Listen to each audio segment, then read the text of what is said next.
لا إله إلا الله محمد رسول الله لا إله إلا الله محمد رسول الله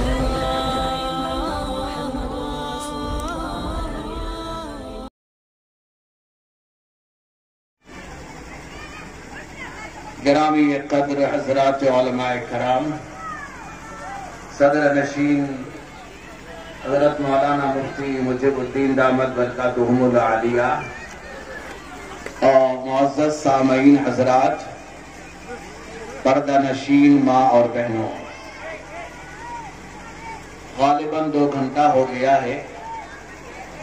آپ حضرات اپنے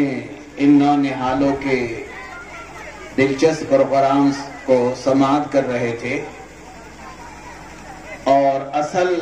بچوں کے حوصلہ افزائی کے لیے آپ حضرات کو، مجھے اور ماں بہنوں کو یہاں سننا اور بیٹھنا ہوتا ہے تاکہ بچوں کے حوصلہ افزائی بھی ہو اور پڑھنے والے بچوں کے جذبات بنے رہیں۔ اس لیے یہ 2.5 گھنٹے سے آپ حضرات یہاں بیٹھے ہوئے ہیں۔ یہ مخاطب کی جو تعلیم ہے،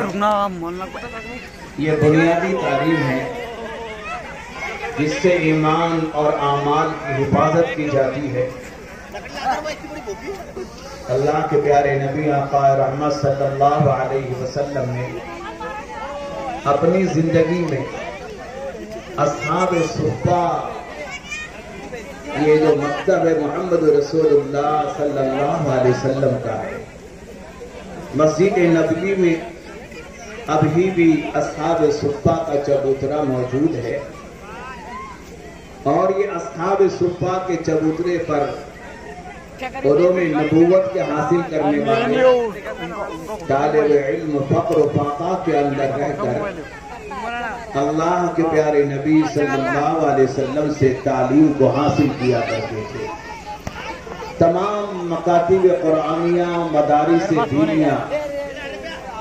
ساروں کی کڑی اصحاب صفہ سے مل جاتی ہے۔ اور آج یہ ایک اگرچہ یہ موضع ٹانڈا بازار کے نام سے پورے ضلع اور تعلق سندوڑ میں مشہور ہے، اتنا بڑا یہ بچوں کا پروگرام آپ حضرات نے سن لیا ہے۔ یہ سب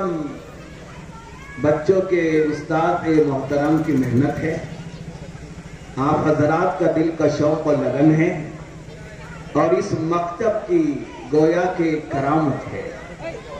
تو ہر ماں اور باپ کی یہ ذمہ داری ہے کہ اپنے آنے والی نسل کی ایمان اور اعمال کی فکر کرے۔ ایمان اور اعمال کی فکر مکاتب قرآنیہ سے ہوتی ہے، جہاں بڑے حضرات کے لیے دعوت و تبلیغ ہے، وہ دعوت کے راہ میں نکل کر اپنے ایمان کو، اعمال کو بنا لیتے ہیں، اپنے قرآن کی تصحیح کر لیتے ہیں۔ وہیں بنیادی تعلیم مکاتب قرآنیہ کی ہے، جس کے بغیر ان نونہالوں کے اندر دین کا زندہ رہنا مشکل ہو جاتا ہے۔